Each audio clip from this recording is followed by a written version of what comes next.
More than 1 year overdue, more than 1 year pending ಇದ್ದವು 59,339 ಇತ್ತು. ಅದು ಇವತ್ತು 16,107ಕ್ಕೆ ಬಂದಿದೆ. ಇನ್ನೂ ವಿಶೇಷ ನಿಮಗೆ ಹೇಳ್ತೇನೆ, ಈಗ ಕೇಳಿಸ್ಕೊಳ್ಳಿ.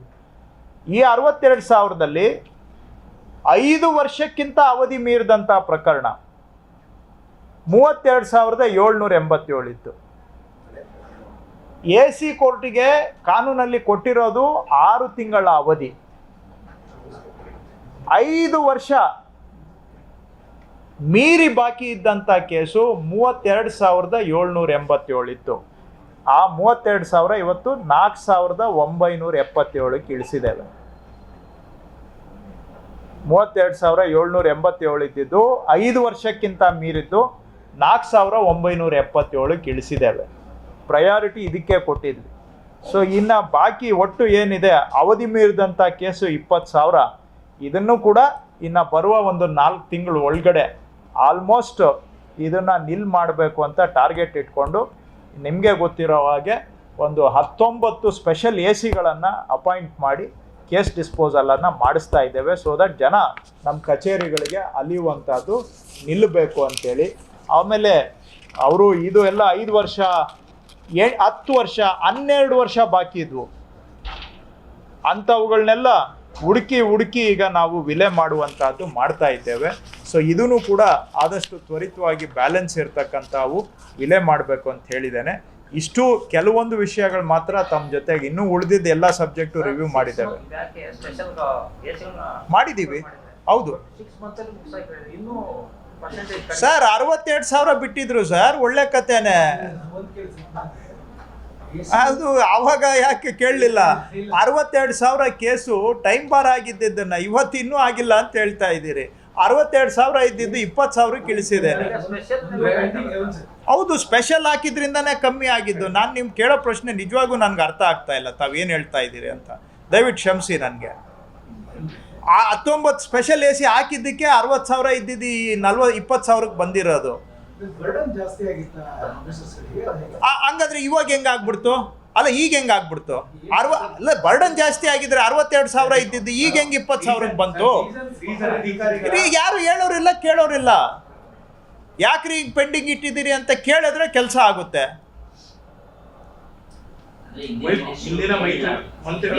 ನೋಡಿ, ನಾನು ನಿಮ್ಗೆ ಬೇಕಾಗಿರೋ ರಂಜಕವಾದಂಥ ರೋಚಕವಾದಂಥ ಮಾತುಗಳು ನಾನು ಹೇಳಲಿಕ್ಕೆ ಹೋಗೋದಿಲ್ಲ. ಹಿಂದೆ ಹೇಳಿಲ್ಲ, ಕೇಳಲಿಲ್ಲ ಜನ. ಆಯ್ತು ಸ್ವಾಮಿ, ಒಂದೊಂದು ಕೇಸ್ ವಿಲೆ ಆಗ್ಬೇಕಾದ್ರೆ ಏನ್ ನಡೀತದೆ ಅದೆಲ್ಲ ನಿಮ್ಗೆ ಗೊತ್ತೇ ಇಲ್ಲ. ಪಾಪ ನಾನೇ ಹೇಳ್ಬೇಕಲ್ವಾ? ಯಾವ ತರ ಶೋಷಣೆ ಆಗ್ತಾ ಇತ್ತು, ಯಾವ ತರ ವಿಳಂಬ ಆಗ್ತಾ ಇತ್ತು. ಒಂದು ಕೇಸು ಸಿವಿಲ್ ಕೋರ್ಟ್ ಬಿಡಿ, AC ಕೋರ್ಟಲ್ಲಿ 10,000 ಬರ್ಲಿ, ಫೇಸ್ ಮಾಡಕ್ ನಾವು ರೆಡಿ ಇದೀವಿ. ಏನ್ ಮಾಡಿದ್ವಿ ಅಂತ ನಿಮ್ಮ ಪ್ರಶ್ನೆ ನಿಮ್ಮ ಸರ್ಕಾರ ವ್ಯವಸ್ಥೆಗೆ ಬರ್ತದೆ. ನಾವು ವಿಲೆ ಮಾಡಿದೀವಿ ಅಂತ ನಾನು ಹೇಳ್ತೇನೆ ಗಟ್ಟಿಯಾಗಿ. ನನಗೆ ಮಾಡಿದೀವಿ ಕೆಲಸ ಅಂತ ಹೇಳೋದಕ್ಕೆ ಧೈರ್ಯ ಇರೋದ್ರಿಂದಾನೇ ಹಿಂದೆ ಹಿಂಗೆ ಮಾಡಿದ್ದಾರೆ ಅಂತ ಹೇಳ್ತಾ ಇದ್ದೀನಿ. ನಾನೇನು ಕೆಲಸ ಮಾಡದೆ ಸುಮ್ಮನೆ ಮಾತಾಡ್ತಾ ಇಲ್ಲ. ಅವ್ರು ಬಿಟ್ಟು ಹೋಗಿದ್ದನ್ನೆಲ್ಲ ಹಳೇದವರು ಬಿಟ್ಟು ಹೋಗಿದ್ದನ್ನೆಲ್ಲ ನಾನು ಹಾಕಿ ತೊಳಿತಾ ಇದ್ದೀನಿ. ಇವೆಲ್ಲನೂ ಕೂಡ ಇಷ್ಟು ಡಿಸ್ಪೋಸಲ್ ಆಗಿದೆ ಅಂದರೆ, ಇಷ್ಟು 1,04,000 ಪೋಡಿಗೆ ತಗೊಂಡಿದ್ದೀವಿ ಅಂದರೆ, ಒಂದು ಪೋಡಿಗೆ ಎಷ್ಟಿತ್ತು ಗೊತ್ತಿಲ್ವಾ ನಿಮಗೆ? ಪಾಪ ಏನು ಗೊತ್ತಿಲ್ಲ ಅಲ್ವಾ? ನೀವು ಯಾವುದು ರೈತರ ಮನೆಯಿಂದ ಬಂದಿಲ್ಲ. ಒಂದು ಪೋಡಿ ಮಾಡಿಸ್ಕೋಬೇಕಂದ್ರೆ ಏನೇನು ಕಷ್ಟ ಸುಖ ಗೊತ್ತಿಲ್ಲ. 1,04,000 ಇವಾಗ ನಾವು ಸುವಮೋಟ ತಗೊಂಡು ಮಾಡ್ತಾ ಇದ್ದೀವಿ ಅಂದರೆ ಅದರಿಂದ ರೈತರಿಗೆ ಎಷ್ಟು ಉಳಿತಾಯ ಆಗುತ್ತೆ ಲೆಕ್ಕ ಹಾಕ್ಬೇಕಾ?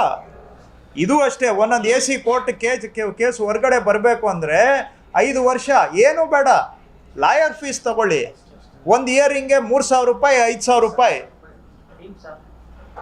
ಟೈಮು. ಓಡಾಡಿ ಚಪ್ಲಿನೂ ಸಮದೋಗ್ತಾ ಇತ್ತು, ಜೇಬು ಖಾಲಿ ಆಗ್ತಾ ಇತ್ತು. ಹಂಗಿದೆ ಸ್ವಾಮಿ. ನೋಡಿ, ಹಾಗಂತೇಳಿ ಹೌದು, ಪ್ರಜಾಪ್ರಭುತ್ವದಲ್ಲಿ ಚುನಾಯಿತ ಪ್ರತಿನಿಧಿಗಳು, ಚುನಾಯಿತ ಸರ್ಕಾರದ ಜವಾಬ್ದಾರಿನೇ ಮುಖ್ಯ. ಇಂಗ್ಲೀಷಲ್ಲಿ ಹೇಳ್ತಾರಲ್ಲ, the buck stops with us. ಜನ ನಮಗೆ ಯಾಕೆ ಅದರ್ವೈಸ್ ಎಲೆಕ್ಟೆಡ್ ಮಿನಿಸ್ಟರ್ಸ್ ಯಾಕೆ ಇರಬೇಕು? Because we are answerable to people. ಜನಕ್ಕೆ ನಾವು ಅಲ್ಟಿಮೇಟ್ಲಿ ಉತ್ತರ ಕೊಡಬೇಕು. ಅವ್ರ ಜವಾಬ್ದಾರಿ ಇಲ್ವಾ? ಅದನ್ನ ಎಚ್ಚರಿಸಕ್ಕೆ ನಾವಿರೋದು. ಈಗ ನೋಡಿ, ನಾವು ಹೇಳಿ ಅವರು ಮಾಡ್ತಾ ಇದ್ದಾರೆ, ಯಾರು ಹೇಳಿ ಮಾಡ್ಲಿಲ್ಲ ಅವ್ರ ಮೇಲೆ ಬೇರೆ ತರ ಮಾಡ್ತೇವೆ ನಾವು. ನೋಡಿ, ಅಲ್ಟಿಮೇಟ್ಲಿ ಅವ್ರಿಗೆ ಇದೆ ಜವಾಬ್ದಾರಿ, ಅವ್ರಿಗಿಲ್ಲ ಅಂತಲ್ಲ, ಕೇಳೋದಕ್ಕೇನೆ ನಮ್ಮನ್ನ ಇಲ್ಲಿ ಕೂರಿಸಿರೋದು. ಆ್ಯಂಡ್ ನಾವು ಹೋಗಿ ಲೆಜಿಸ್ಲೇಚರ್ ಶಾಸಕಾಂಗಕ್ಕೆ ಉತ್ತರ ಕೊಡಬೇಕು. ಅಲ್ಟಿಮೇಟ್ಲಿ ನಾವು we are answerable to people. People ಅಂದರೆ ಏನು? ಶಾಸಕಾಂಗದ ಮುಖಾಂತರ ನಾವು ಉತ್ತರ ಕೊಡಬೇಕು. ಅಲ್ಲ, ಮಾಡಿದ್ರೆ ನಾನು ನಿಮ್ಮಂಗೆ ಸಂತೋಷ ಪಡ್ತೀನಿ. ಈಗೇನೋ ನೀವು ಮಾತಾಡ್ತಾ ಇರೋದು ನೋಡಿದ್ರೆ ವ್ಯವಸ್ಥೆ ಏನಿದೆ ಅನ್ನೋದು ನಿಮ್ಗೆ ನಮ್ಗೆ ಗೊತ್ತಿಲ್ವಾ?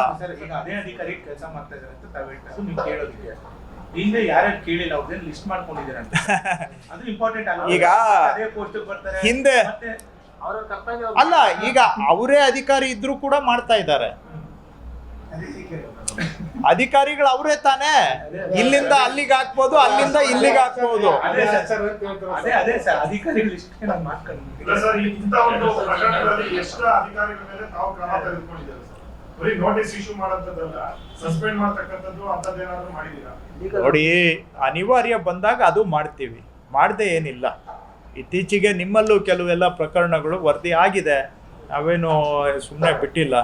ಸೊ ಆದರೆ ಈಗ ಒಳ್ಳೆ ಮಾತಲ್ಲೋ ಬೈದು ಸ್ವಲ್ಪ ತಿದ್ದಿ ತೀಡಿ ಇಷ್ಟು ಪ್ರೋಗ್ರೆಸ್ ಮಾಡಿದ್ದೀವಲ್ಲ.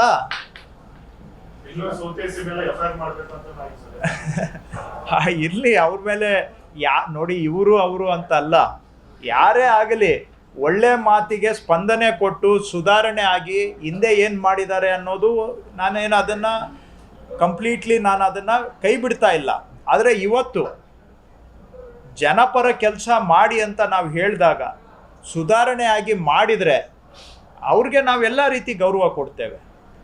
ಆದರೆ ಹೇಳಿದ್ದನ್ನು ಧಿಕ್ಕರಿಸಿ ನಾನು ಮಾಡೋದೇ ಸರಿ ಅಂತ ಮಾಡಿದರೆ ಅವ್ರಿಗೂ ಕೂಡ ಎಲ್ಲ ನಾವೇನು ಅಷ್ಟು ಅಸಹಾಯಕರಲ್ಲ. ಅವರಿಗೂ ಹೇಗೆ ದಾರಿಗೆ ತರಬೇಕು, ಹೇಗೆ ಕೆಲಸ ಮಾಡಿಸ್ಬೇಕು, ಅದನ್ನು ನಾವು ಮಾತು ಮುಖಾಂತರ ನಾನು ಹೇಳೋಕೆ ಹೋಗೋದಲ್ಲ. ಹೆಂಗೆ ಮಾಡಬೇಕು ಹಂಗೆ ಮಾಡ್ತೀವಿ. Our actions will speak. ಒಬ್ಬರೇ ಅಲ್ಲ, ಬೇಕಾದಷ್ಟು ಇದ್ದಾರೆ. ಬೆಂಗಳೂರು ಸುತ್ತಮುತ್ತನೂ ಇದ್ದಾರೆ, ಎಲ್ಲೆಲ್ಲೋ ಇದ್ದಾರೆ. ಎಲ್ಲೇ ಇರಲಿ ಮಾಡ್ತಾ ಇದ್ದೀವಿ, ಅವ್ರಿಗೂ ಏನು ಬಿಟ್ಟಿಲ್ಲ. ಕೆಲವು ವಿಷಯ ನಿಮ್ಗೆ ಗೊತ್ತಿದೆ, ಕೆಲವು ವಿಷಯ ನಿಮ್ಗೆ ಗೊತ್ತಿಲ್ಲ. ನಾನು ಹೇಳೋಕೆ ಹೋಗೋದಿಲ್ಲ, ಅದು ನಮ್ಮ ಅವರ್ ವರ್ಕ್ ವಿಲ್ ಸ್ಪೀಕ್.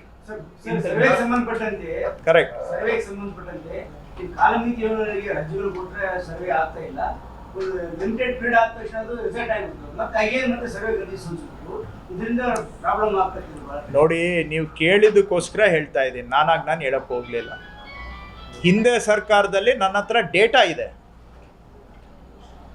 ಒಂದು ಹದ್ದುಬಸ್ತಿಗೆ ಅರ್ಜಿ ಹಾಕಿದರೆ 8 ತಿಂಗಳು, 10 ತಿಂಗಳು, 12 ತಿಂಗಳು ತಗೊಳ್ತಾ ಇತ್ತು ಒಂದು ಹದ್ದುಬಸ್ತು ಅರ್ಜಿ ಮಾಡಲಿಕ್ಕೆ. ಹೋದ ಬಾರಿನೂ ತಮ್ಗೆ ಹೇಳಿದ್ದೇನೆ, ಎಲ್ಲೂ ಬೇಡ. ಈ ಹಿಂದೆ ಮುಖ್ಯಮಂತ್ರಿಯವರಾಗಿದ್ದ ಜಿಲ್ಲೆಯಲ್ಲಿ ಬೇಕಾದರೆ ನೀವು RTIಯಲ್ಲಿ ಅರ್ಜಿ ಹಾಕಿ, ನಿಮಗೆ ರಿಪ್ಲೈ ಕೊಡ್ತೇನೆ. ಒಂದು ಹದ್ದುಬಸ್ತು ಅರ್ಜಿ ಮಾಡೋಕ್ಕೆ 10 ತಿಂಗಳು 12 ತಿಂಗಳು ಆಗ್ತಾಯಿತ್ತು ಸರ್ವೆ ಮಾಡೋಕ್ಕೆ. ಇವತ್ತು 16 ದಿನದಲ್ಲಿ ಮಾಡ್ತಾ ಇದ್ದೇವೆ. 16 ದಿನ. ಒಂದು 11 ಸ್ಕೆಚ್ ಮಾಡೋಕ್ಕೆ 3 ರಿಂದ 6 ತಿಂಗಳು ತಗೊಳ್ತಾ ಇದ್ರು. ಆ ಜಿಲ್ಲೆದು ಮಾತ್ರ ಹೇಳ್ತಾ ಇದ್ದೀನಿ ನಾನು. ಇವತ್ತು 10 ದಿನದಲ್ಲಿ ಮಾಡ್ತಾ ಇದ್ದೇವೆ. ಬೇಕಾದರೆ ನಾನು ಹೇಳೋದನ್ನು ನೀವು RTIಯಲ್ಲಿ ಹಾಕ್ಬಿಟ್ಟು ಹೌದಾ ಇಲ್ವಾ ಅಂತ ಬೇಕಾದರೂ ನೀವು ಸರ್ಟಿಫೈಡ್ ಕಾಪಿ ರಿಪ್ಲೈ ತೆಗೆದುಕೊಳ್ಳಿ. 6 ತಿಂಗಳು, 8 ತಿಂಗಳು, 10 ತಿಂಗಳು ಕಾಯಬೇಕಾಗಿತ್ತು ಒಂದು ಸರದಿ ಬರಲಿಕ್ಕೆ, ಹದ್ದುಬಸ್ತಿಗೆ ಅಥವಾ ಏಲಿಯನೇಷನ್ಗೆ ಅಂಥವು. ಇವತ್ತು ಅವುಗಳನ್ನ 10, ಕೆಲವು ಜಿಲ್ಲೆಯಲ್ಲಿ 20 ದಿನನೂ ಇವತ್ತಿಗೂ ಇದೆ, 25 ದಿನದವರೆಗೂ ಹೋಗಿದೆ ಮ್ಯಾಕ್ಸಿಮಮ್. ಆದರೆ ವಿತಿನ್ 1 ಮಂತ್ ಇವತ್ತು ಕೆಲವು ಜಿಲ್ಲೆಯಲ್ಲಿ 6 ದಿನಕ್ಕೆ ಬರ್ತಾ ಇದೆ, 8 ದಿನಕ್ಕೆ ಬರ್ತಾ ಇದೆ. ಕೆಲವು ಜಿಲ್ಲೆಯಲ್ಲಿ ಸ್ವಲ್ಪ ವರ್ಕ್ಲೋಡ್ ಜಾಸ್ತಿ ಇರೋ ಕಡೆ 20 ದಿನಕ್ಕೆ ಹೋಗ್ತಾ ಇದೆ. ಸೊ ಮ್ಯಾಕ್ಸಿಮಮ್ ನಾನು 1 ತಿಂಗಳ ಮೇಲೆ ಎಲ್ಲೂ ಕ್ರಾಸ್ ಆಗಬಾರ್ದು ಅಂತ ಹೇಳಿದೆ. ಸೊ ಹಿಂದೆ 7-8 ತಿಂಗಳಾಗೋದು ಎಲ್ಲ ಸರಾಸರಿ ಇವತ್ತು ಅಷ್ಟಕ್ಕೆ ಇಳಿಸಿದ್ದೇವೆ. ಹಾಗಂತೇಳಿ ಯಾವುದೂ ಕೇಸು ಮೀರೇ ಇಲ್ವಾ ಅಲ್ಲ, ಮೀರಿರುತ್ತೆ. ಕೆಲವು ಸ್ಟ್ರೇ ಕೇಸಸ್ಸಲ್ಲಿ ಏನಾಗುತ್ತೆ, ಕಾಂಪ್ಲಿಕೇಶನ್ ಇರುತ್ತೆ. ಅವ್ರದ್ದು ಕಾಲಮ್ 3 ಅಂತ ಇದೆ, ಕಾಲಮ್ 9 ಅಂತ ಇದೆ. ಅವೆರಡು ಮ್ಯಾಚ್ ಆಗಲಿಲ್ಲ ಅಂತ ಹೇಳಿದ್ರೆ ಅದು ಮೊಕದ್ದಮೆ ಆಗಿ ಪರಿವರ್ತನೆ ಆಗುತ್ತೆ. ಅಲ್ಲಿ ಇತ್ಯರ್ಥ ಆಗಿ 3-9-2 ಮ್ಯಾಚ್ ಆಗಿ ಬಂದ ಮೇಲೆ ಮಾತ್ರ ನಾವು ಸರ್ವೆ ಮಾಡಲಿಕ್ಕಾಗುತ್ತೆ. ಅಂಥದ್ದು ಪ್ರಾಬ್ಲಮ್ ಇಲ್ಲದೆ ಇರೋ ಕೇಸುಗಳಲ್ಲಿ 10 ದಿನ, 15 ದಿನ, 20 ದಿನಕ್ಕೆ ಇವತ್ತು ಸರ್ವೆ ಮಾಡಿಕೊಡ್ತಾ ಇದ್ದೀವಿ.